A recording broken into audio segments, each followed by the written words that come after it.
Welcome to the latest episode of the B Movie Club. I'm your host, Kevin. This week we're discussing the 1983 comedy, drama, I don't know, Staying Alive, starring John Travolta. For those of you joining us for the first time, each week on the B Movie Club we discuss a certain guilty pleasure, forgotten classic. The movies are typically streaming instantly on Netflix. You can go to our page on Facebook, Original B Movie Club, and give it the big thumbs up. Also, you can subscribe to our page on YouTube, Kevin D, and you can tweet me directly at KD9575. That's my initials and my birthday. So mark your calendars, ladies and gentlemen. Staying Alive! Tony Manero, the star of Saturday Night Fever. 6 years later, Disco is mercifully deceased, and now he's trying to make it as a Broadway dancer, because as we know, disco dancing could so easily lend itself into a career on Broadway. He's been working at it, kind of unheralded, for several years now.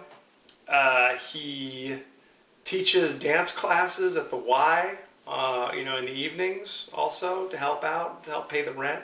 He lives in kind of a crazy Fleabag apartment. He no longer spends his time in Brooklyn.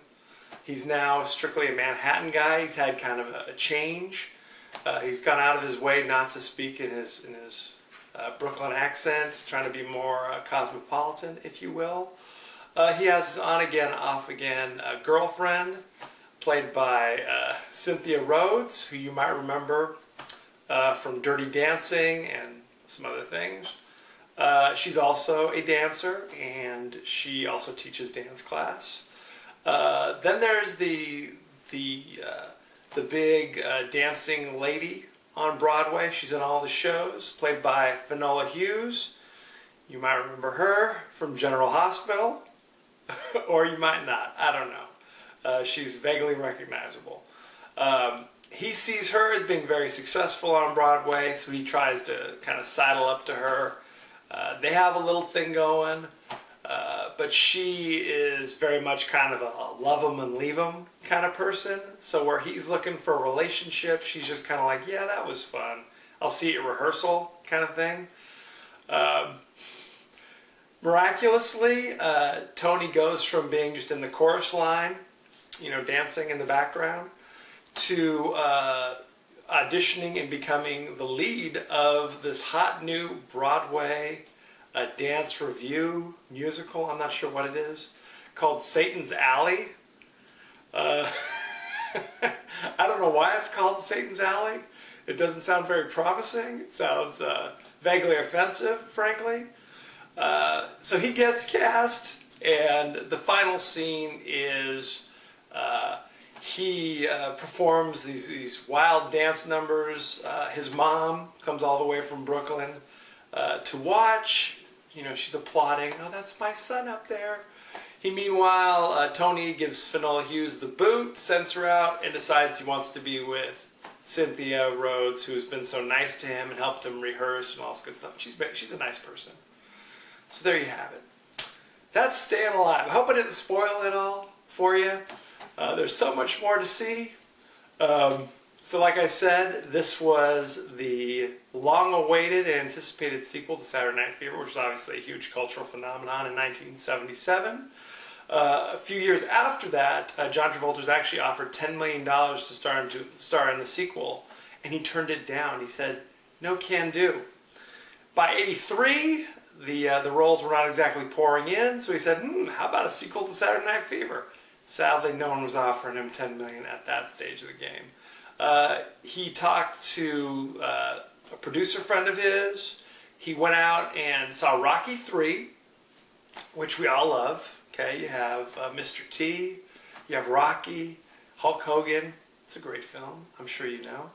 And says, who directed that movie? He discovers Sylvester Stallone not only starred in it, but he wrote it and directed it.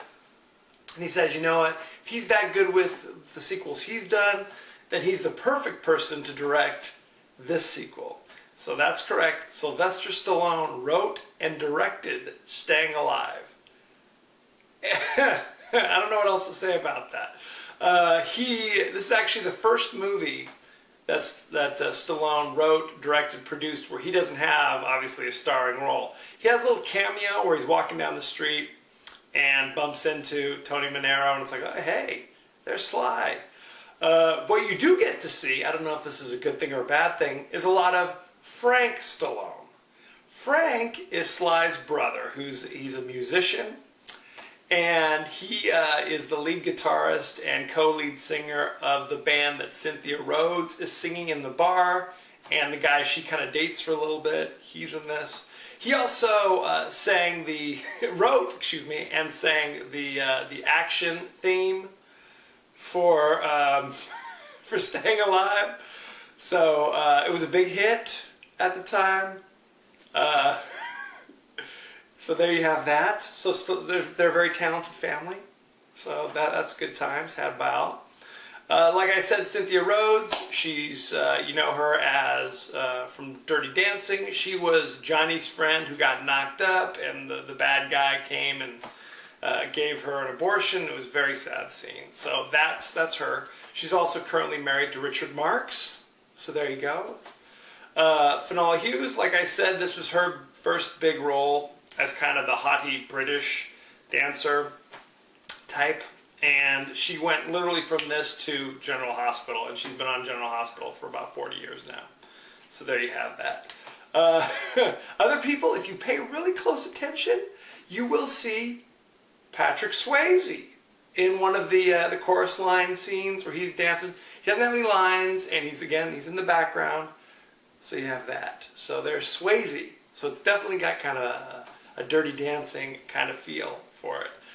This is one of the 10 most successful movies of 1983. So there you go. It has that going for it. But it was almost universally panned by critics. Entertainment Weekly in 2006 listed this as the worst sequel in the history of cinema. So it has that going for it. It was nominated for a truckload of Razzies, including worst picture, worst supporting actress. The list goes on and on. So that's kind of a stinker. What else can I tell you about this movie? A number of characters from the original Saturday Night Fever were supposed to appear in this film, including Karen Lynn Gorney, who played Tony's love interest in the first movie. Donna Pescow, she was supposed to be in this. You might remember her from Out of This World. Hey.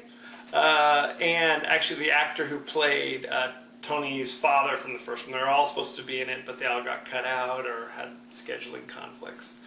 Stallone, like I said, did not appear in this movie except for a brief cameo, but there was talk very early on that he would actually play the director of Satan's Alley, the Broadway musical review, but they couldn't afford his rock bottom acting fee of $2 million, so they hired a different actor. And it's just as well because Stallone said, you know, I didn't have to be in the movie because that movie up there, that's all me anyway. You're seeing me up there even if I'm not on the screen. So there you go.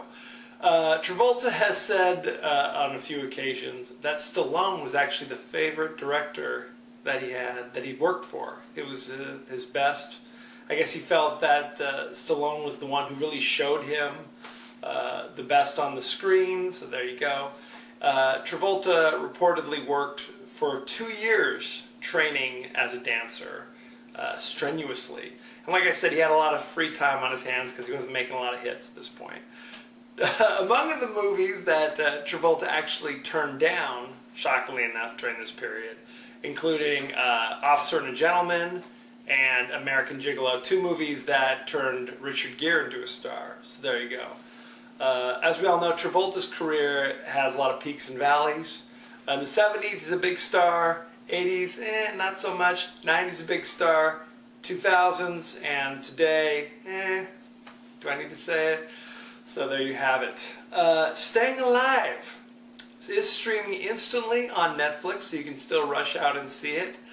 I highly recommend it if you like ridiculous dance sequences. Every scene is literally a musical montage.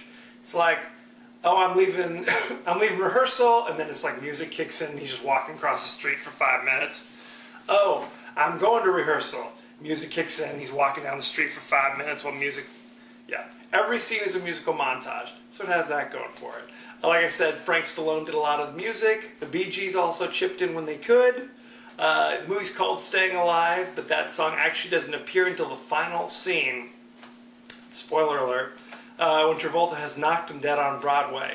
Where just spontaneously he tells his girlfriend, she's like, where are you going? He's like, I gotta go strut. And he walks out and starts walking down the street, like leaves the party, and they kick into Staying Alive. So, if for no other reason, stay in for that scene, okay? It was basically determined that this movie was one of the most enjoyably horrible sequels on Earth. So there you go. So if you enjoy that, I highly recommend it. It currently holds a 0% rotten on Rotten Tomatoes. And no matter what anybody says, you have to work hard to get a 0. Okay? You gotta work hard. So there you have it. That is Staying Alive. Next week, I'm going to be going back to the action-adventure genre. I'm going to be doing Bad Boys, starring Will Smith and Martin Lawrence. The list goes on. I mean, it's an all-star cast. Really, it's great. If you haven't seen it, it is still streaming instantly on Netflix, so check it out. Send me your favorite scenes, favorite quotes, any other comments or questions you have about Bad Boys, and I'll talk about it on the show. Please, please, please go out and spread the word. The more, the merrier. You can obviously give us a big thumbs up on our Facebook page, Original B Movie Club. You can also subscribe on our page on Facebook. It's totally free, although your time may be worth something. And you can also tweet me on Twitter at KD9575. As you know, I end every episode with a totally out of context quote, and here it is. Last time I came over, I almost got brain damaged. Almost? Thank you for joining us. Next week we'll be doing Bad Boys. Be well.